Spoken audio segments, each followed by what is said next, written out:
Hi guys, welcome back to our channel TNPSC kingdom. இன்னைக்கு நம்ம இந்த வீடியோவில் 12th பாலிட்டியில் லெஜிஸ்லேச்சர் சட்டமன்றத்தை பற்றி தான் படிக்க போகிறோம். ஸோ வித்தவுட் எனி டிலே வாங்க வீடியோக்குள்ளே போகலாம். இதில் வந்து நம்ம கான்ஸ்டியூஷனை பற்றி லாஸ்ட்டில் பார்த்துருப்போம். ஸோ அதை பற்றின நமக்கு ஐடியா இருக்கும்போது இந்த லெசன் வந்து அதை கம்பேர் பண்ணும்போது கொஞ்சம் ஈஸி தான். So introduction. Legislature is one of the most important institution for the functioning of the representative democracy. So நம்மளோட குடியரசுக்கு நம்மளோட நாடு வந்து குடியரசு நாடுன்றத வந்து காமிக்கிறதுக்கு முக்கியமாக வந்து ஃபங்க்ஷன் ஆகிறது எதுன்னு பார்த்தீங்கன்னா நம்மளோட லெஜிஸ்லேச்சர் தான். இந்த லெஜிஸ்லேச்சரோட பேசிக்கோட இதுவே என்னன்னு பார்த்தீங்கன்னா ஐடியாவே என்னன்னு பார்த்தீங்கன்னா இந்த லெஜிஸ்லேச்சர் வந்து சட்டமன்றம் வந்து ஒரு ஹையஸ்ட் லா மேக்கிங் பாடி, அதாவது வந்து சட்டங்களை உருவாக்குற இடம் பார்த்தீங்கன்னா லெஜிஸ்லேச்சர் தான். அங்கே இருக்கவங்கலாம் யாருன்னு பார்த்தீங்கன்னா எலெக்ஷன் மூலயமா மக்களால் டைரக்டாக தேர்ந்தெடுக்கப்பட்டவங்க தான் வந்து இந்த இந்த இதில் வந்து இருக்கிறாங்க.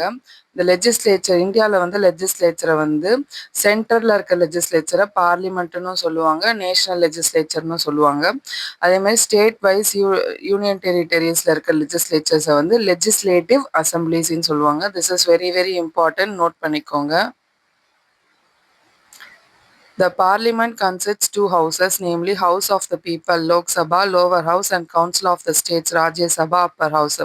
This is known as bicameral system of the parliament.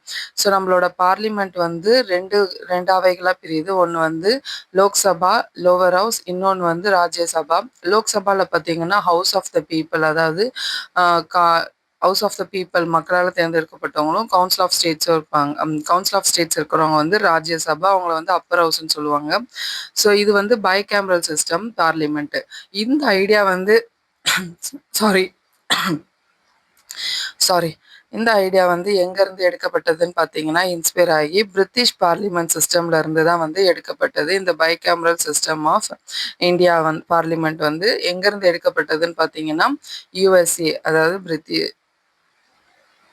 இந்த மாதிரி எங்கேருந்து எடுக்கப்பட்டதுன்னு சொல்லிட்டு ஒரு டேப்லர் வர மாதிரியே நம்ம வந்து ஃபஸ்ட்டு லெசனில் பார்த்துருப்போம். அது ரொம்ப ரொம்ப இம்பார்ட்டன்ட்.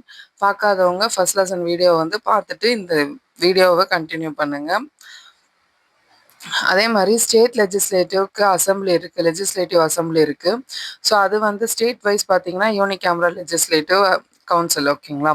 ஸோ இந்த பார்லிமெண்ட் தான் என்னென்னா ஒரு ரெஸ்பான்சிபிலிட்டி. 28 பார்லிமெண்ட் தான் 28 ஸ்டேட்ஸ்க்கும் யூனியன் டெரிட்டரிஸ்க்கும் ரெஸ்பான்சிபிலிட்டி. ஸோ இந்த யூனியன் லெஜிஸ்லேட்டிவ் பார்லிமெண்ட் பற்றி பார்க்கலாம். The parliament is known as the union legislature or national legislature, which is the supreme body of decision making and symbol of democratic governance. So parliament தான் வந்து union legislative, அப்படிலாம் national லெஜிஸ்லேட்டிவ்னு சொல்லுவாங்க. Very very important. இது previous year question also. இது வந்து கடைசியாக வந்து முடிவெடுக்கக்கூடிய final decision யாருன்னு பார்த்தீங்கன்னா ஃபைனல் டிசிஷன் முடிவு வந்து இந்த பார்லிமெண்ட்டோட தான். ஸோ இந்த பார்லிமெண்ட்டுக்கு தான் வந்து மோஸ்ட் பவர் இருக்குது. இவங்க வந்து மக்களுக்காகவும் மக்களுக்கான நலத்திட்டங்களில் வந்து லாஸ் வந்து உருவாக்குறதுக்கும் சரி, ஏற்கனவே இருக்க லாஸில் வந்து சேஞ்சஸ் ஆக்கிறதுக்குமே இவங்களுக்கு வந்து பவர் இருக்குது. ஸோ இந்த பார்லிமெண்ட்டு இந்த மாதிரி விஷயங்களை வந்து டிஸ்கஸ் பண்ணுறதுக்கு வந்து ஒரு வருஷத்தில் 3 மீட்டிங்ஸ் வந்து செஷன்ஸ் வந்து கிரியேட் பண்ணலாம். ஸோ இந்த செஷன்ஸில் வந்து அவங்க வந்து எதனா ஒரு புதுசாக வந்து விஷயங்களுக்கு அப்ரூவ் வாங்குறதோ, இல்லை பில்ஸ் வந்து அப்ரூவ் வாங்குறதோ, இல்லை எதனா பற்றி அஜெண்டாவை பற்றி டிஸ்கஸ் பண்ணுறதோ இவங்க வந்து இதை வந்து இந்த மீட்டிங்கில் பண்ணலாம். ஸோ அந்த மாதிரி பார்லிமெண்ட் வந்து ஒரு வருஷத்தில் 3 செஷன்ஸ் உருவாக்குவாங்க, ஹோல்ட் பண்ணுவாங்க. ஃபர்ஸ்ட் செஷன் வந்து பட்ஜெட் செஷன் பிப்ரவரியிலேருந்து மே மாதங்களில் நடக்கும். ஸோ இதுவும் ரொம்ப ரொம்ப இம்பார்ட்டன்ட், நோட் பண்ணிக்கோங்க.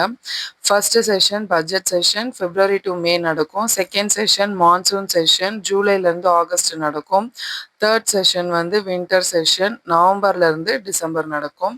ஸோ இந்த 3 செஷன்ஸில் தான் வந்து பார்லிமெண்ட் வந்து அஜெண்டா டிஸ்கஷன் பண்ணுறது, பில்ஸ் வந்து மூமெண்ட்டுக்கு இதெல்லாம் வந்து டிஸ்கஸ் பண்ணுறது இந்த 3 செஷன்ஸில் தான்.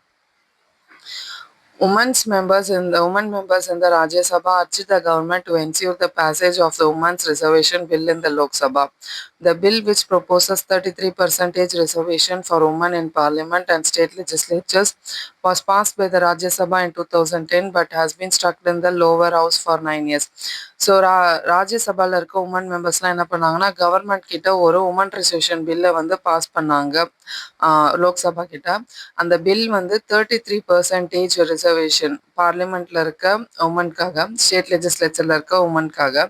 ஆனால் அந்த பில் வந்து ராஜ்யசபாவில் வந்து 2010 வந்து பாஸ் ஆகி வந்துருச்சு. பட் அந்த பில் வந்து லோவர் ஹவுஸ் லோக்சபாவில் வந்து பாஸ் ஆகாமல் 9 இயர்ஸ் வந்து அப்படியே ஸ்ட்ரக் ஆயிருந்தது. அதுக்கப்புறமா என்ன ஆச்சுன்னா 2008 அமெண்ட்மெண்ட் கான்ஸ்டியூஷனல் அமெண்ட்மெண்ட் ஆக்ட்ல வந்து என்ன ஆச்சுன்னா இந்த பில் வந்து பாஸ் ஆகி லோக்சபால இருந்து ஆர்டரா வந்து மாறி வெளியில வந்தது.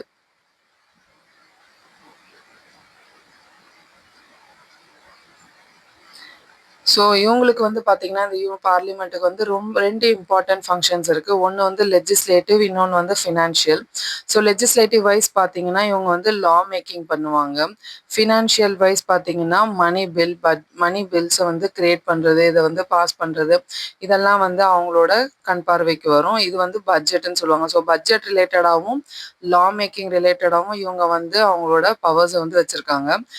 அதே மாதிரி பார்லிமெண்ட்டோட இன்னொரு ஃபங்க்ஷன் என்னன்னு பார்த்தீங்கன்னா எலக்டோரல் ஃபங்க்ஷன் அப்படின்னு சொல்லுவாங்க.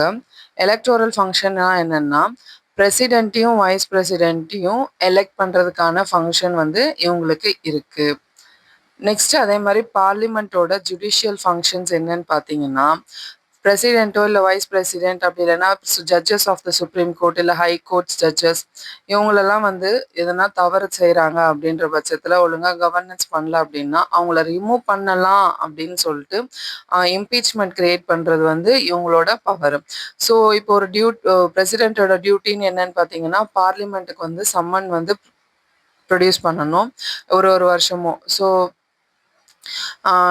2 செஷனாவது அட்லீஸ்ட் ஒரு வருஷத்துல வந்து அவங்க வந்து அசெம்பிள் பண்ணி அதுக்கான சம்மனை வந்து பார்லிமெண்ட்ல வந்து சப்மிட் பண்ணணும். ஸோ ஒரு வருஷத்தோட துவக்கத்துலையுமே ஒரு பார்லிமெண்ட் வந்து ஒரு செஷன் கிரியேட் பண்ணி அதுக்கப்புறமா என்ன பண்ணணும், ஒரு ஸ்பெஷல் அட்ரஸ் கொடுக்கணும். அவர் வந்து ஃபியூச்சர்ல என்னெல்லாம் பண்ண போறாரு அப்படின்னு சொல்லிட்டு பார்லிமெண்ட்டுக்கு வந்து ஒரு வியூ கொடுக்கணும்.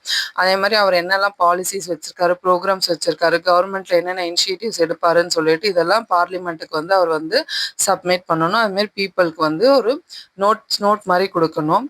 இந்த பார்லிமெண்ட் இந்தியாவோட பார்லிமெண்ட்டோட ஃபங்க்ஷன் என்னன்னு பார்த்தீங்கன்னா லெஜிஸ்லேச்சர் பண்ணணும், அதுக்கப்புறம் அட்மினிஸ்ட்ரேஷனாக எல்லாமே கரெக்டாக நடக்குதான்னு ஓவர் சீன் பண்ணும், அப்புறம் மணி பில்லாம் வந்து பட்ஜெட்ஸ்லாம் வந்து பாஸ் பண்ணும், அப்புறம் பப்ளிக் ரிவரன்ஸ்லாம் கரெக்டாக இருக்கான்னு பார்க்கணும், நேஷனல் பாலிசிஸ்லாம் பற்றி டிஸ்கஸ் பண்ணுவாங்க. இதெல்லாமே வந்து பார்லிமெண்ட்டோட கண் பார்வையில் வரும். அதேமாரி கேபினெட்டும் பார்லிமெண்ட்டும் சேர்ந்து இதுக்கு வந்து லோக்சபா வந்து ரிமூவல் ஆஃப் மெம்பர் இதுக்கெல்லாம் வந்து 2 பேருமே வந்து ரெஸ்பான்சிபிள் தான். ஸோ இப்போ functioning of the house of people Lok Sabha. So லோக்சபாவோட functions என்னன்னு பார்க்கலாம். Parliament has 2 houses and both houses carry the same values and responsibilities with a few exceptions such as passing the finance bill. So இந்த பார்லிமெண்ட்ல இருக்க 2 ஹவுசஸ்க்குமே மதிப்புகள், responsibilities எல்லாமே same தான்.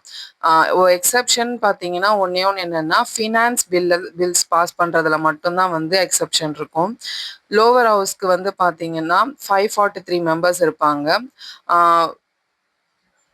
543 members வந்து டைரக்டாக வந்து கண்ட்ரிலேருந்து டைரக்டாக எலெக்ட் ஆகி 18 வயது பூர்த்தி அடைந்தவர்களால் வந்து ஓட் செய்யப்பட்டு அவங்க வந்து பார்லிமெண்ட்க்கு அனுப்புவாங்க.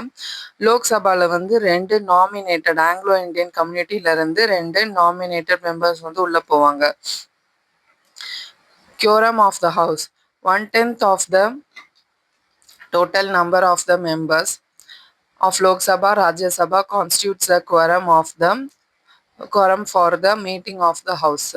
ஸோ இந்த லோக்சபாவோ இல்லை ராஜ்யசபாவிலே பார்த்தீங்கன்னா கூட்டத்தொடர் வந்து நடத்துவாங்க. அதில் வந்து குறைஞ்சபட்சத்தில் வந்து 10ல் 1 பங்கு மெம்பர்ஸ் வந்து இருக்கணும். அப்போ தான் வந்து கூட்டத்தொடரில் வந்து எதனா ஒரு முக்கியமான விஷயம்னா அவங்க வந்து டிஸ்கஸ் பண்ணி அதுக்கு முடிவு எடுப்பாங்க. ஸோ இதுதான் வந்து லோக்சபாவோட சீட்ஸ். டோட்டலா வந்து 545 மெம்பர்ஸ் இருப்பாங்க. அதுல வந்து 543 வந்து பார்த்தீங்கன்னா, மக்களால டைரக்ட்டா வந்து எலெக்ட் ஆகி உள்ள வந்தவங்க. 2 பேர் வந்து ஆங்கிலோ இண்டியன் மெம்பர்ஸ் வந்து நாமினேட் ஆகி வருவாங்க. ஸோ மெஜாரிட்டியா வந்து 272 சீட்ஸ் வந்து இவங்க வந்து வாங்கியிருக்கணும். இவங்களோட ரூலிங் பீரியட் வந்து பார்த்தீங்கன்னா, 5 இயர்ஸ் வந்து கான்ஃபிடென்ட்டா லோக்சபால இருந்து உள்ள ரூல் பண்ணலாம். இவங்கள வந்து ரூலிங் பார்ட்டின்னு சொல்லுவாங்க. 545 சீட்ஸ் வச்சிருக்கவங்கள. இவங்களோட லீடர் வந்து பார்த்தீங்கன்னா, பிரைம் மினிஸ்டர். பிரைம் மினிஸ்டர் தான் வந்து மத்த மினிஸ்டர்ஸ், கவுன்சில் ஆஃப் மினிஸ்டர்ஸ் எல்லாம் வந்து செலக்ட் பண்றவர் வந்து பிஎம் தான். ஸோ நோட் பண்ணிக்கோங்க. Very very important. Council of மினிஸ்டர்ஸை வந்து செலக்ட் பண்றவர் வந்து பிஎம். ஸோ இதெல்லாம் கேள்வியில கேட்பாங்களான்னு நம்ம நினைப்போம். பட் இதுதான் கேள்வியில வரும். கவுன்சில் ஆஃப் மினிஸ்டர்ஸை வந்து செலக்ட் பண்றது யாருன்னு கேட்டுட்டு கீழே president, prime minister, council, governor அப்படின்னு சொல்லி கேபினெட் மினிஸ்டர் அது மாதிரி கேபினெட் அப்படின்ட்டு வந்துடும். இதுல யாருன்னு நமக்கு தெரிஞ்சாதானே இது ஒரு மார்க் இல்லையா? ஸோ இந்த மாதிரி சின்ன சின்ன இடத்துல இருந்து எடுத்து தான் நமக்கு கொஸ்டின்ஸ் கேட்டு கொஞ்சம் ட்விஸ்ட் அடிச்சு விட்ருவாங்க. ஸோ நம்ம இதெல்லாம் வந்து வருமான்னு கேட்டுட்டு ரொம்ப கஷ்டமா இருக்கிறதெல்லாம் படிச்சுட்டு போவோம். அட்லாஸ்ட் பார்த்தீங்கன்னா சிம்பிளாக ஒரு இடத்துல கேட்டிருப்பாங்க. அது நமக்கு தெரியாமல் அந்த இடத்துல மார்க்கை லாஸ் பண்ணிட்டு வருவோம். ஸோ நமக்கு இது வருமா அது வருமானலாம் இல்லை. நம்மளோட வேற எல்லாத்தையும் படிச்சுட்டு எடுத்துகிட்டு போய் நம்ம எக்ஸாமில் அப்ளை பண்ணணும். நெக்ஸ்ட் இந்த அதான் லோக்சபால 545 நம்ம இப்போ வந்து அதில் பார்த்தோம் இல்லையா, அந்த மைண்ட் மேப்பில் அதுதான். பட் நாமினேட் ஆன மெம்பர்ஸ் வந்து ஆங்கிலோ இண்டியன்லேருந்து 2 பேர் நாமினேட் ஆயிருப்பாங்க இல்லையா, அவங்களுக்கு வந்து அங்கே டிசைடிங் பவர் கிடையாது. மெஜாரிட்டியாக போகணுன்றப்ப அவங்களுக்கு டிசைடிங் பவர் வராது. இந்த லோக்சபா தான் பார்த்தீங்கன்னா டிஸ்கஷனில் ஹையஸ்ட் பவர் வச்சுருப்பாங்க. அதுமாதிரி எதனா பப்ளிக் இஷ்யூஸ் டிஸ்கஸ் பண்ணுறாங்க, டிபேட்ஸ் பண்ணுறாங்க அப்படின்னா அவங்களுக்கு வந்து அதிகமான பவர்ஸ் இருக்குது. The members of the both houses are generally called by the public as members of the parliament. So 2 ஹவுஸ்ல இருக்க மெம்பர்ஸுமே வந்து என்னன்னு கூப்பிடுவாங்கன்னு பார்த்தீங்கன்னா மெம்பர் ஆஃப் த பார்லிமெண்ட்னு சொல்லுவாங்க. Member of the parliament Lok Sabha is one who represent constituency of the state comprising of 6 assembly constituency directly elected by the people through elections. The term of the Lok Sabha is for 5 years. So லோக்சபாவோட term வந்து பார்த்தீங்கன்னா 5 years. த இவங்க வந்து பார்த்தீங்கன்னா 6 assembly கான்ஸ்டியூன்ஸ் நடத்துவாங்க. மக்களால் வந்து டைரக்டா elect ஆகி உள்ள வந்து வருவாங்க. ஸோ நெக்ஸ்ட் வந்து role and responsibilities of the speaker, சபாநாயகர் அப்படின்னு சொல்லுவாங்க ஸ்பீக்கரை. அவங்களுடைய ரோலும் ரெஸ்பான்சிபிலிட்டிஸும் என்னன்னு பார்க்கலாம். The leader of the house of the people is the speaker who is elected by the Lok Sabha from among its members. So அந்த ஹவுஸ் ஆஃப் த பீப்புள் அவங்களோட லீடர் வந்து பார்த்தீங்கன்னா அந்த அந்த ஹவுஸோட மக்களுடைய லீடராக வந்து ஸ்பீக்கரை வந்து நியமனம் பண்ணுவாங்க. அந்த ஸ்பீக்கர் யாருன்னா வெளியில இருந்து ஒரு ஆள் உள்ள போவாரான்னா கிடையாது. அவர் ஏற்கனவே லோக்சபால எலெக்ட் ஆன ஒரு மெம்பர்ஸ்ல இருந்து ஒருத்தர் வந்து எலெக்ட் பண்ணி உள்ள ஸ்பீக்கரா வந்து நியமனம் பண்ணுவாங்க. இந்த ஸ்பீக்கரோடைய டியூட்டி என்னன்னு பார்த்தீங்கன்னா டிபேட்ஸ் கண்டக்ட் பண்ணுறது, டிபேட்ஸ் நடக்கும்போது ஒருத்தவங்களை அமைதிப்படுத்தி டிஸ்கஷனை வந்து கரெக்டாக கொண்டு போகிறது, ஒருத்தவங்க கேட்குற கேள்விக்கு வந்து இன்னொருத்தவங்களோட பதிலை வந்து கரெக்டாக சொல்கிறாங்களான்னு பார்க்கறது, அவமரியாதை இல்லாமல் ஒருத்தவங்க பேசுகிறாங்களா, அந்த அந்த ஹவுஸில் நடக்கிற பார்லிமெண்ட்டில் நடக்கிற பேச்சுவார்த்தைகள் கரெக்டாக நடந்து ஆன்சர் வந்து கரெக்டாக வெளியில் வருதான்றதை தான் எல்லாமே வந்து ப்ராப்பராக கைட் பண்ணி கொண்டு போகிறவர் தான் வந்து ஸ்பீக்கர். ஸோ ரெகுலேட் பண்ணுவார். மீட்டிங்ஸ்லாம் வந்து கரெக்டாக போதான்னு சொல்லிட்டு ப்ரிவிலேஜஸ் ரைட்ஸ்லாம் வந்து take care பண்ணிக்குவார். So speaker of the Lok Sabha is administrative head of the parliamentary secretariat. So note பண்ணிக்கோங்க, very very important. So parliamentary செக்ரட்டரியேட்டோட administrative head யாருன்னு பார்த்தீங்கன்னா ஸ்பீக்கர் தான். இந்த ஸ்பீக்கர் வந்து என்ன பண்ணுவார்னா, அதை நான் முன்னாடியே சொன்ன மாதிரி ப்ரொசீஜர்ஸ்லாம் ஃபாலோ பண்ணுவார். யாருன்னா வந்து கொஸ்டின் கேட்கணும் அப்படின்னா அவங்களுக்கான டைம் ஏன்னா இப்போ ஒருத்தவங்க பேசிட்டே இருப்பாங்க, திடீர்னு இன்னொருத்தவங்க இருந்து பேசினா அவங்க என்ன பேசுறாங்கன்றது முன்னொருத்தவங்களுக்கு காதல விழாது. இப்போ நம்ம கிளாஸ்லேயே பார்த்தீங்கன்னா, ஸ்கூல் பசங்க கிளாஸ்லேயே பார்த்தீங்கன்னா எல்லாருமே கத்துனாங்கன்னா கரெக்டாக சொல்ற பதில் கூட காதல விழாது இல்லையா? ஸோ அதே மாதிரி அங்கேயும் அப்படிதான். எல்லாருமே கத்திட்டு இருந்தா என்னதான் முடியும்னு தெரியாது, ஒருத்தவங்க என்ன சொல்றாங்கன்னு தெரியாது. அதனால ஒருத்தவங்க பேசும்போது இன்னொருத்தவங்களுக்கான டைமை வந்து நிறுத்தி அவங்க பேசி முடிச்சதுக்கப்புறம் டைம் அலாட் பண்ணி இன்னொருத்தவங்களுக்கு பேசுறது. அதுக்கப்புறம் வந்து பிரசிடென்ட் பேசி முடிச்சதுக்கப்புறம் அவருக்கு வந்து தேங்க்ஸ் தேங்க்ஸ் நோட் குடுக்குறது, இதெல்லாம் வந்து அவரோட வேலை. ஸ்பீக்கருக்கு வந்து ஒரு பவர் இருக்கு. என்னன்னு பார்த்தீங்கன்னா, யாருன்னா அந்த ஹவுஸோட ரூல்ஸ மதிக்காம வெளியில வந்தாங்க, இல்ல வயலேட் பண்ணிட்டாங்க அப்படின்னா, அவங்கள வந்து அந்த ஹவுஸ்லேருந்து வெளியில அனுப்புறதுக்கு ஸ்பீக்கருக்கு பவர் இருக்கு. அதே மாரி ஸ்பீக்கருக்கு பெர்மிஷன் என்னன்னு பார்த்தீங்கன்னா, the permission of the speaker is the required to move amendment to the bill.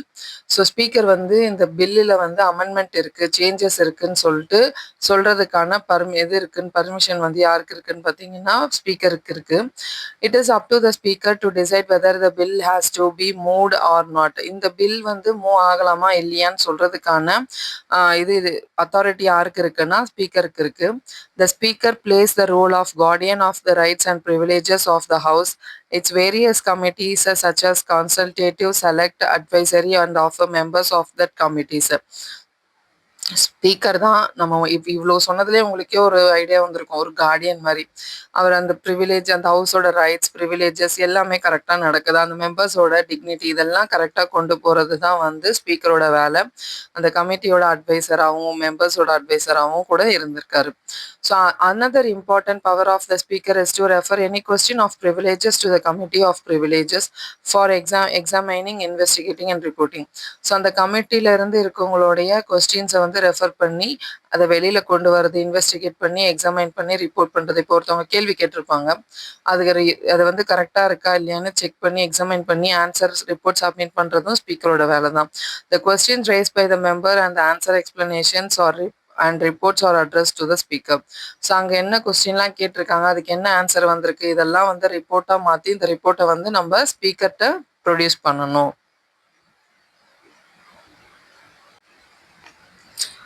Jawaharlal Nehru, one of the chief architects of India and a driving force behind its democratic principle of a constitution, placed the office of the speaker in India in the proper context when he said, the speaker represents the house. So chief architect of India அப்படின்னா Jawaharlal Nehru. So note பண்ணிக்கோங்க, இது ஒரு point. இவர் தான் வந்து இந்த இதுக்கு பின்னாடி இருக்கிறவர் யாருன்னு பார்த்தீங்கன்னா, இந்த ஸ்பீக்கருக்கான ஒரு ஆஃபீஸை வந்து செட்டப் பண்ணிட்டு அவர் என்ன சொல்றாருன்னா, அவங்களோட ப்ராப்பர் கான்டெக்ஸ்டாக என்ன கொடுக்குறாருன்னா, the speaker represents the house. இந்த ஹவுஸை ரெப்ரசன்ட் பண்றவங்க வந்து ஸ்பீக்கர் தான். He or she represents the dignity of the house, the freedom of the house, and because the house represents the nation in a particular way, the speaker becomes a symbol of nation's freedom and liberty.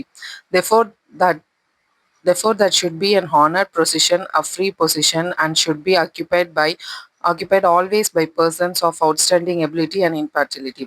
So, the speaker பிளேஸ்க்கான ஒரு இம்பார்ட்டன்ஸை கொடுத்துட்டு அந்த பிளேஸ்ல இருக்கவங்க வந்து எப்படி இருக்கணும்ன்றத last லைன்ல சொல்லியிருக்காங்க. அது ஸ்பீக்கர்ன்றவங்க அந்த ஹவுஸோட ரெப்ரசன்டேஷன், அவங்க தான் அந்த ஹவுஸுக்கான டிக்னிட்டியை வந்து ரெப்ரசன்ட் பண்றவங்க. அந்த ஹவுஸை வந்து ஃப்ரீடம், அதுக்கப்புறம் அந்த நேஷனை ரெப்ரசன்ட் பண்றது அந்த ஹவுஸ். இதெல்லாமே வந்து அந்த ஹவுஸ்க்கான இம்பார்ட்டன்ஸை சொல்லிட்டு, இந்த ஸ்பீக்கர் வந்து நேஷன்ஸோட ஃப்ரீடம் அண்ட் லிபர்ட்டியோட சிம்பிள் அப்படின்றது. ஸோ ஸ்பீக்கர் வந்து நேஷன்ஸோட ஃப்ரீடம் அண்ட் லிபர்ட்டியோட சிம்பிள்னு சொல்றது யாரு? ஜவஹர்லால் நேரு. ஸோ இப்படி ஒரு ஹானர்ட் பொசிஷன், ஃப்ரீ பொசிஷனை ஆக்கியபை பண்ற பர்சன் எப்பவுமே எப்படி இருக்கணும்னா, அவங்களோட எபிலிட்டிலையும் இம்பார்ட்டியலிட்டிலையுமே அவுட்ஸ்டாண்டிங்காக இருக்கணும்னு சொல்லிட்டு, அந்த பொசிஷனுக்கு வர வேண்டிய பர்சனோடைய திறமை எப்படி இருக்கணும் அப்படின்றது, அதாவது யாருக்குமே வந்து குறைந்த பாரபட்சம் இல்லாம, ஒருவருக்கு ஒருவர் பாரபட்சம் இல்லாம எல்லாருமே வந்து சேமா ட்ரீட் பண்றவங்களும், அவங்களுடைய திறமை வந்து அவுட்ஸ்டாண்டிங்கா இருக்கணும். அப்படி இருக்கவங்க தான் வந்து இந்த பொசிஷனுக்கு வரணும்னு சொல்லிட்டு ஜவஹர்லால் நேரு வந்து டிஸ்கிரைப் பண்றாரு. The speaker is the final authority to decide on the question of point of order. Under the constitution, the speaker enjoys special professions and certifies money bill. So ஸ்பீக்கரோட தான் வந்து ஃபைனல் அத்தாரிட்டி. ஸோ அந்த கொஸ்டினை வந்து order கேட்கறதுக்கு இது allow பண்ணுறதுக்கா இல்லையா, அந்த கொஸ்டினை அது பண்ணுறதுக்கு, அப்புறம் ஸ்பீக்கர் வந்து மணி பில்ஸை வந்து சர்டிஃபை பண்ணுறதுக்கான பவருமே வந்து ஸ்பீக்கருக்கு இருக்கு. The speaker of the house of the people presides the joint session of the parliament in case of special occasions or in the event of disagreement between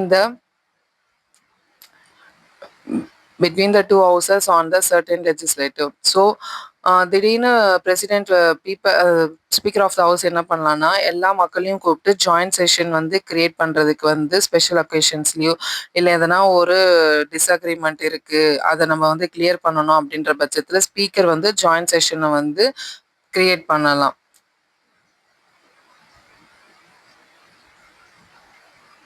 The speaker decides whether a bill is a money bill or not and his decision on this question is final.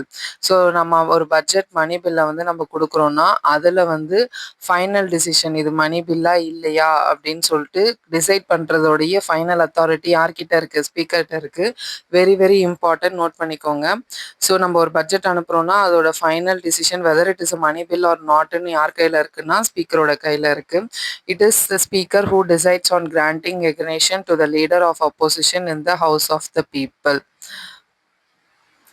Under 52nd Constitutional Amendment Act, the Speaker has the disciplinary power to disqualify a member of the House on the grounds of the defection. So 52nd very very important, note பண்ணிக்கோங்க. Previous year question. 52nd Amendment Actல வந்து பார்த்தீங்கன்னா ஸ்பீக்கருக்கு ஒரு power இருக்கு, disciplinary power இருக்கு. அதாவது அந்த ஹவுஸ்ல இருக்க மெம்பர்ஸ் எதனா டிஸ்குவாலிஃபிகேஷன் மேனர்ஸ்ல எதனா பிஹேவ் பண்ணாங்கன்னா அவங்கள இது பண்றதுக்கு, டிஸ்குவாலிஃபை பண்றதுக்கு அவங்களுக்கு வந்து ஸ்பீக்கருக்கு பவர் இருக்கு. ஈவன் தோ ஸ்பீக்கர் வந்து one of the member of the house இருந்தாலும் அவர் வந்து நியூட்ரல், ரெண்டு பார்ட்டிக்குமே நடுவில் ஒரு நியூட்ரல். அவர் வந்து எதனா ஒரு கொஸ்டின்ஸோ இல்லை எதனா ஒரு டிபேட்டோ போகுதுன்னா அவர் வந்து ஓட் பண்றதுக்கான ஒரு பவர் வந்து அவருக்கு கிடையாது. ஸோ ரேர் கேஸ் அவருக்கு வந்து வேற வழியே இல்லை, அவர் ஓட் பண்ணாதான் இதுக்கு ஒரு முடிவு வரும்ன்ற பட்சத்துல அவரை வந்து ஓட்டிங் பண்றதுக்கு அலோ பண்ணுவாங்க. ஸோ பார்லிமெண்ட், இந்த பார்லிமெண்ட் வந்து பார்த்தீங்கன்னா ரெண்டா பிரியுது, council of states and house of the people. அதாவது கவுன்சில் ஆஃப் ஸ்டேட்ஸ்ன்றது வந்து மாநிலங்களவை அப்படின்னு சொல்லுவாங்க. ஹவுஸ் ஆஃப் த பீப்புள் அப்படின்னா மக்களவை. இந்த கவுன்சில் ஆஃப் ஸ்டேட்ஸ்ல வந்து 250 மெம்பர்ஸ்க்கு வந்து மேலே இருக்க முடியாது. அதேமாதிரி ஹவுஸ் ஆஃப் த பீப்புள் மக்களவையில் வந்து 552 மெம்பர்ஸ்க்கு மேலே இருக்க முடியாது.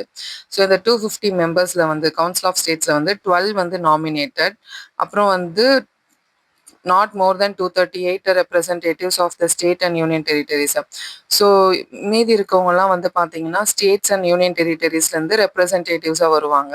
இந்த 552 இந்த ஹவுஸ் ஆஃப் த பீப்புளில் வந்து பார்த்தீங்கன்னா 530 மேலே இல்லாமல் மற்றவங்கலாம் வந்து என்ன பண்ணுவாங்கன்னா ஸ்டேட்ஸ்லேருந்து வருவாங்க, ரெப்ரசன்டேட்டிவ்ஸ் ஆஃப் த ஸ்டேட்ஸ்லேருந்து வருவாங்க.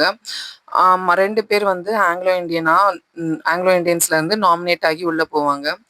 இன்னொன்று வந்து பார்த்தீங்கன்னா not more than 20 representatives of the union territories. So union டெரிட்டரிஸ்ல இருந்தும் 20க்கும் மிகாமல் அதிகமாக போகக்கூடாது. அதுக்குள்ள வந்து யூனியன் டெரிட்டரிஸ்ல இருந்து ரெப்ரசன்டேட்டிவ்ஸா வந்து உள்ள போறாங்க. இந்த ராஜ்யசபா வந்து பார்க்கலாம். The Rajya Sabha or the Council of the States is called the upper house. So very very important, இதையும் நோட் பண்ணிக்கோங்க. கவுன்சில் ஆஃப் ஸ்டேட்ஸ் அப்படி இல்லைன்னா ராஜ்யசபான்னு சொல்லுவாங்க. இதுதான் வந்து Appar house.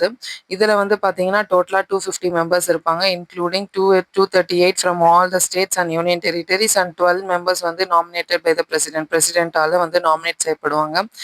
The Council of States Rajya Sabha is called as second chamber of the Parliament of India. This is very very important and இது வந்து previous year question also. So second chamber of the Parliament of India அப்படின்னு சொல்லப்படுறது எதுன்னு பார்த்தீங்கன்னா council of states Rajya Sabha தான். So இந்த ராஜ்யசபா தான் வந்து ஒரு இந்த பவர் என்னன்னு பார்த்தீங்கன்னா protects the rights and interest of the states like the senate in the USA. So யூஎஸ்ஏல வந்து ஒரு கான்செப்ட் இருக்கு செனேட்ன்ட்டு. ஸோ அந்த அளவுக்கு பவர் யாருக்கு இருக்குன்னு பார்த்தீங்கன்னா ராஜ்யசபாக்கு இருக்கு. So it was constituted on 3rd April 1952 தான் வந்து இந்த பவரை வந்து கான்ஸ்டியூட் பண்ணியிருக்காங்க. The members for Rajya Sabha are elected by the members of the respective state legislative assemblies MLAs. Apart from the members of the states, 12 distinguished members from the field of literature, science, art and social service were nominated by the President of India. So வந்து 238 members வந்து ஸ்டேட்டை represent பண்ணி உள்ள போறாங்களா, அவங்கள தவிர்த்து 12 பேர் வந்து கலை, அறிவியல், சோசியல் சர்வீஸ்ல வந்து அந்தந்த ஃபீல்ட்ல வந்து எக்ஸ்பெல்ட் ஆகுறவங்கள எக்ஸலன்ட் காட்டுறவங்கள வந்து பிரசிடென்ட் ஆஃப் இந்தியா வந்து நாமினேட் பண்ணி உள்ள அனுப்புவாரு. இந்த மாரி இல்லாம கவுன்சில் ஆஃப் ஸ்டேட்ஸ் வந்து பார்த்தீங்கன்னா, 1/3 ஆஃப் மெம்பர்ஸ் வந்து ஒரு 2 வருஷத்துக்கு ஒரு டைம் வந்து ரிட்டயர் ஆகி போயிட்டே இருப்பாங்க. ஸோ இந்த டேர்ம் வந்து இவங்களோட டேர்ம் வந்து பார்த்தீங்கன்னா 6 years. The members of the Council of States are elected by their respective state legislative assemblies in accordance with the system of proportional representation by mean of single transferable vote. So single transferable vote system மூலயமா என்ன பண்ணுவாங்கன்னா, இந்த state legislative அசம்பிளிக்கு வந்து மெம்பர்ஸை வந்து elect பண்ணி உள்ள council of states உள்ள அனுப்புவாங்க. ஸோ அதாவது ராஜ்யசபாக்கு அனுப்புவாங்க. ஸோ இந்த இவங்களோட ஃபங்க்ஷன் என்னன்னு பார்த்தீங்கன்னா,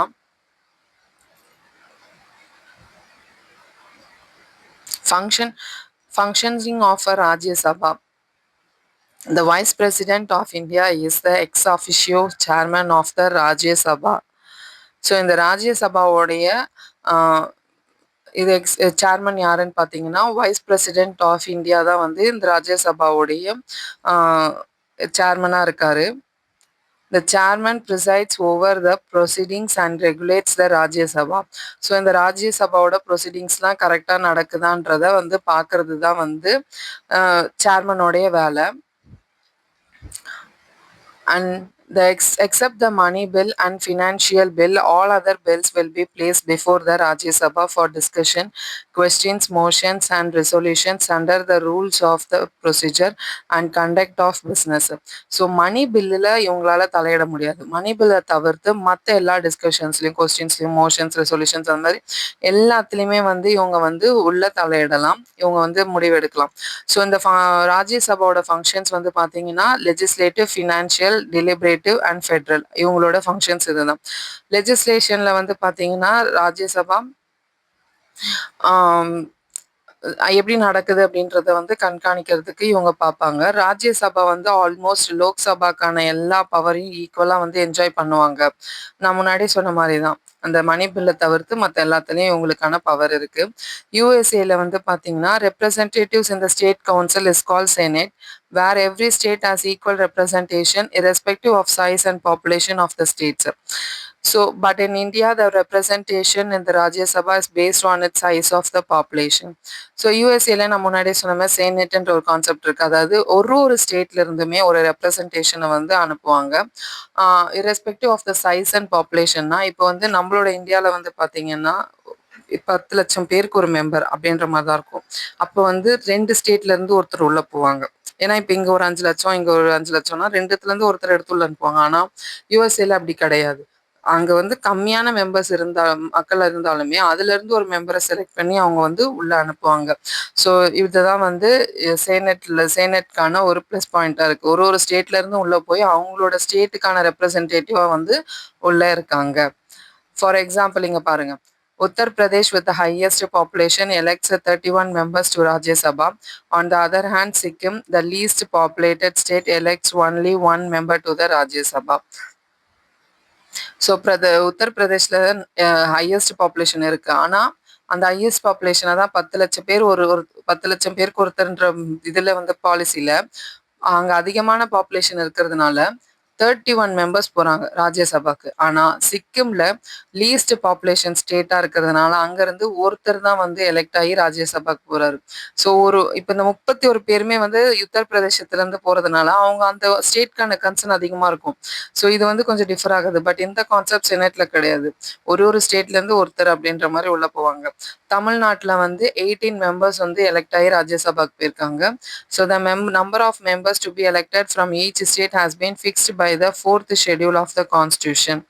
Members of the Rajya Sabha are elected for the term of 6 years and they can be re-elected. So வந்து இவங்களை எலெக்ட் பண்ணுற நம்பர் வந்து ஃபிக்ஸாக இருக்கணும்னு சொல்லிட்டு 4th ஷெடியூலில் வந்து சொல்லியிருக்காங்க. ஸோ இந்த ராஜ்யசபாக்கான மெம்பர்ஸ் வந்து டேர்ம் வந்து பார்த்தீங்கன்னா 6 இயர்ஸ், 6 வருஷத்துக்கு ஒரு டைம் வந்து மாறுவாங்க. அப்புறம் ரீஎலெக்ஷன் மூலியமாக வந்து அவங்க மறுபடியும் உள்ளே வருவாங்க. இந்த ராஜ்யசபா வந்து பர்மனன்ட் ஹவுஸ் ஆஃப் த பார்லிமெண்ட்னு சொல்லப்படுது, நோட் பண்ணிக்கோங்க.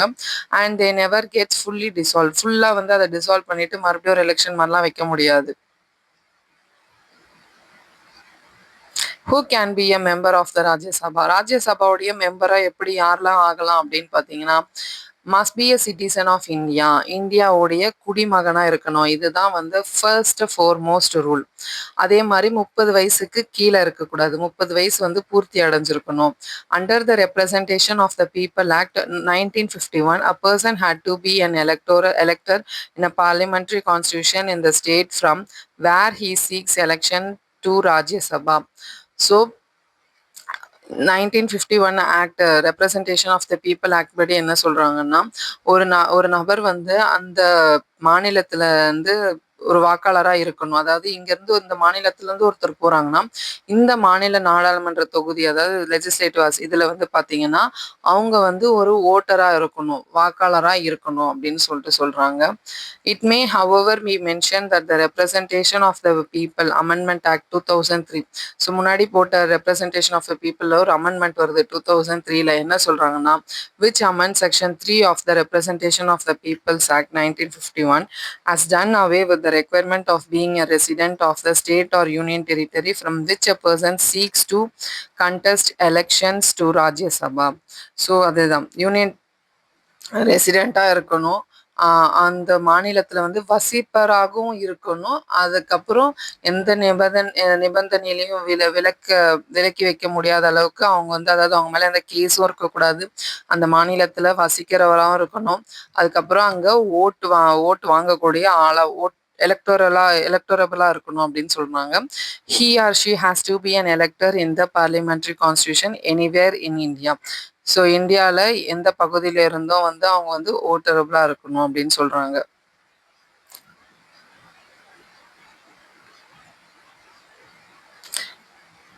So powers and privileges of the members of parliament. So பார்லிமெண்ட்ல இருக்க மெம்பர்ஸோடைய என்ன பவர்ஸ்லாம் என்னன்னு பார்த்தீங்கன்னா, freedom of speech in parliament and immunity of a member from any proceedings in any court in respect of anything said or any vote given by him in a parliament or any committee therefore. So நாடாளுமன்றத்தில் பேச்சுரிமை இருக்குது. அதுக்கப்புறம் அப்படி இல்லைன்னா எந்த குழுலையுமே வந்து அவங்களுக்கு தெரிவிக்க வேண்டிய கருத்துக்களை தெரிவிக்கணும்னா அதுக்கான உரிமை இருக்குது. அது மாதிரி வாக்களிப்பதில் வந்து உரிமை இருக்குது. இதே மாதிரி எதனா ஒரு நடவடிக்கை எடுக்கிறாங்கன்னா அதுக்கு அவங்களுக்கு வந்து எதிர்ப்பு இருக்குன்னா அதை எதிர்க்கிறதுக்குமே வந்து அவங்களுக்கு உரிமை இருக்குது. Immunity to the person from proceedings in any court is in respect of the publication by under the authority of either House of Parliament of any report, paper, votes or proceedings. So இரண்டு அவையிலுமே அதிகாரப்பூர்வமா வந்து ஒரு விஷயம் வந்து அறிக்கை கொடுக்குறாங்க, கட்டுரையோ இல்லை வாக்கோ எதனா கொடுக்குறாங்கன்னா அது வந்து எங்களுக்கு அவங்களுக்கு பிடிக்கல அப்படின்னா அதுக்கு எதிராக வந்து சட்ட நடவடிக்கைகள் வந்து எடுக்கலாம். நீதிமன்றங்களை தொடர்வதற்கான உரிமையும் இருக்கு. Prohibition on the court to inquire into proceedings of the parliament.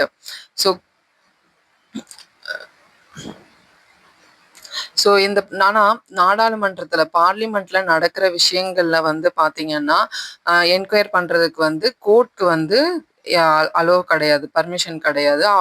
அதுக்கு வந்து ஒரு ப்ரொஹிபிஷன் கொடுத்துருக்காங்க, தடை வந்து கொடுத்துருக்காங்க.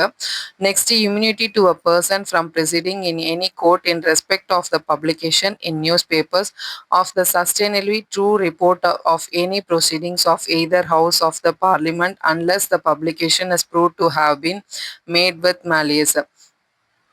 ஸோ இரவைகளில் ஏதாவது ஒரு அவையில் வந்து நடவடிக்கை வந்து அறிக்கை மூலியமாவோ செய்தித்தாள் மூலியமா வந்து கொடுக்குறாங்க அப்படின்னா அதில் வந்து பார்த்தீங்கன்னா தவறான நோக்கோடு எதனா ஒன்று இருக்கு அப்படின்னா அதை வந்து நீதிமன்றத்தில் வந்து சட்ட நடவடிக்கையாக எடுத்து அதுக்கான எதிராக வந்து பாதுகாப்பு சட்டம் வந்து கொண்டு வரத்துக்கு இது இருக்கு, பவர் இருக்கு. Freedom from arrest of members in civil cases during the continuance of the session of the House and 40 days before the commencement and 40 days after its conclusions.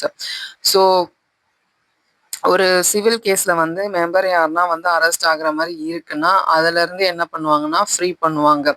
So வந்து அந்த செஷன்ல வந்து 40 days பிஃபோர் கமென்ஸ்மெண்ட், அதுக்கப்புறம் 40 days conclusion, இந்த டைம்குள்ள வந்து அவங்க மேல இருக்க தப்பை வந்து தப்பா இல்லையான்னு நிரூபிக்கிறதுக்கான time period. Exemption of a member from service of legal process and arrest within the precincts of the house.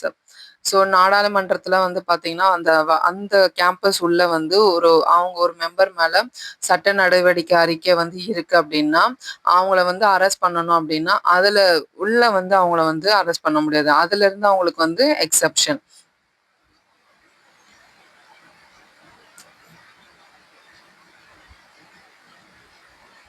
Next parliament, Lok Sabha and Rajya Sabha.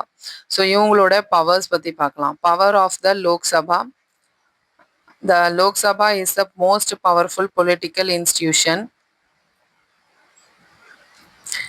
which reflects the political, social, economic, and conditions of the country, holds highest responsibility, and virtually represents the entire population.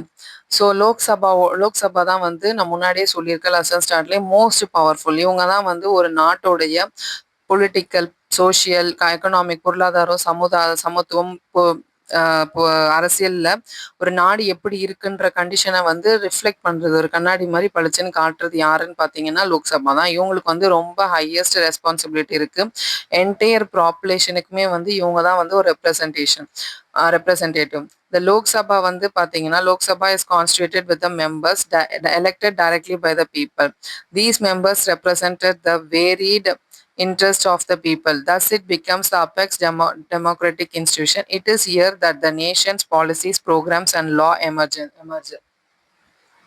So இந்த பீப்புளெலாம் வந்து டைரக்டா election மூலயமா வந்து உள்ள வராங்க. So இவங்க வந்து பல தரப்பு மக்களுடைய ஒரு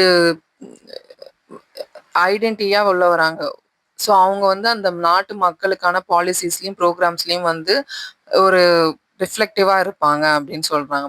The Lok Sabha makes the law on the matter of union list and concurrent list. It can enact new laws and repeal existing law or amend the same. It has an exclusive authority over money bill. So பார்த்தீங்களா, நான் முன்னாடி சொன்ன ராஜ்யசபாக்கு வந்து மணி பில்ல எந்த ஒரு அத்தாரிட்டியும் கிடையாது. But வந்து லோக்சபாக்கு வந்து அத்தாரிட்டி இருக்கு மணி பில்ல. ஸோ இவங்களுக்கு வந்து யூனியன் லிஸ்ட்லயும் சரி, கான்கரண்ட் லிஸ்ட்லயும் சரி, எதனா லா மேக் பண்ணணும்னா இவங்களுக்கு உரிமை இருக்கு. புது லா மேக் பண்றதுக்கு உரிமை இருக்கு. ஏற்கனவே இருக்க லாவை வந்து அமெண்ட்மெண்ட் பண்றதுக்குமே இவங்களுக்கு உரிமை இருக்கு. The special power of the Lok Sabha is that once it passes the budget or any other money related law, the Rajya Sabha cannot reject it. So இவங்க வந்து மணி பில் வந்து ஒன்று பாஸ் பண்றாங்க, இல்லை அது ரிலேட்டடா எதனா லா கொடுக்குறாங்கன்னா ராஜ்யசபாவால வந்து ரிஜெக்ட் பண்ண முடியாது. ராஜ்யசபா ஒரு 14 நாள் வேணா டிலே பண்ணிக்கலாம். பட் அதுக்கப்புறமா வந்து அவங்க அதை வந்து லாவா மாத்துறதுக்கு கண்டிப்பா வந்து அக்செப்ட் பண்ணி தான் ஆகணும். அப்படி ராஜ்யசபால எதனா அந்த பில்ல வந்து சேஞ்சஸ் சொல்றாங்கன்னா, அதை அக்செப்ட் பண்ணலாமா இல்லையா அப்படின்றதையே வந்து லோக்சபா வந்து அவங்களோட விருப்பம் தான். அவங்க ஒரு சேஞ்சஸ் சொல்றாங்கன்னா அதை கண்டிப்பா அக்செப்ட் பண்ணிக்கணும்லாம் கிடையாது. One of the privilege of the Lok Sabha is preparing and presenting the budget and financial statement, which is explicit expressions of a people's control over the nation's economy. So இன்னொரு privilege என்னன்னு பார்த்தீங்கன்னா, ஒரு pillow இல்லை ஏதோ வந்து ready பண்ணி அனுப்புறாங்க, financial statement ready பண்ணி அனுப்புறாங்கன்னா, இது ஃபுல்லாகவே வந்து மக்களை வந்து டைரெக்டாக பார்த்து மக்களோட கண்ட்ரோல் மூலியமாக தான் வந்து இவங்க வந்து அனுப்புறாங்க. Explicit expression of the people's control. So இது வந்து டைரெக்டாக வந்து ஃபுல்லாக வந்து பீப்புள்ஸ் கண்ட்ரோல்லையுமே இருக்கு.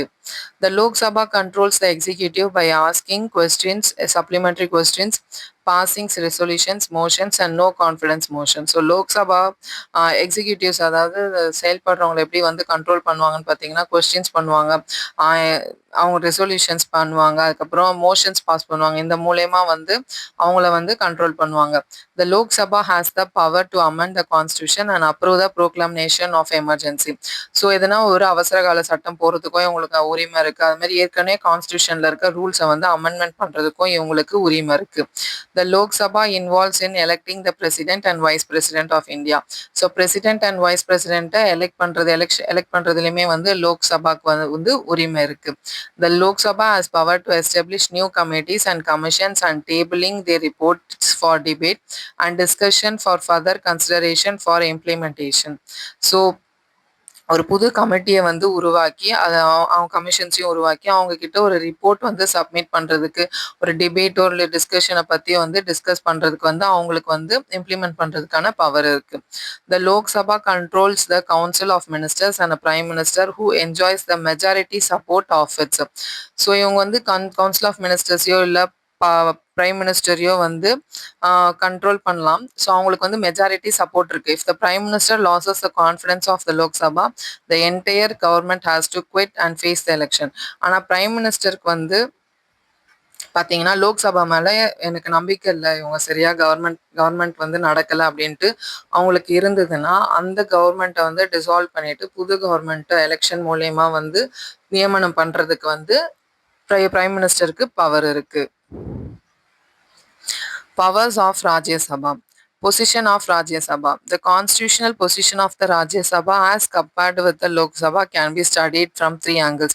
ஸோ வந்து ராஜ்ய சபாவோட பொசிஷன் வந்து பார்த்தீங்கன்னா லோக்சபாவோட கம்பேர் பண்ணும்போது 3 விதமாக பார்க்கலாம். ராஜ்யசபாக்கு லோக்சபாவோட ஈக்குவலாக பவர் இருக்கா, இல்லை அன்ஈக்குவல் பவர் இருக்கா, இல்லை ராஜ்யசபாக்கு ஸ்பெஷல் பவர்ஸ் எதனா இருக்கா லோக்சபாவோட கம்பேர் பண்ணும்போது அப்படின்னு 3 விதத்துல கேள்விகள் எழுப்பப்படுது. ஸோ பார்க்கலாம். ஸோ இந்த ஈக்குவல் ஸ்டேட்டஸ் வித் லோக்சபால இருந்து நம்ம நெக்ஸ்ட் வீடியோல பார்க்கலாம். ஸோ இந்த வீடியோல உங்களுக்கு எதனா டவுட் இருந்ததுன்னா கீழே கமெண்ட் செக்ஷன்ல கமெண்ட் பண்ணுங்க. ஸோ நெக்ஸ்ட் வீடியோல ஈக்குவல் ஸ்டேட்டஸ் வித் லோக்சபால இருந்து பார்க்கலாம்.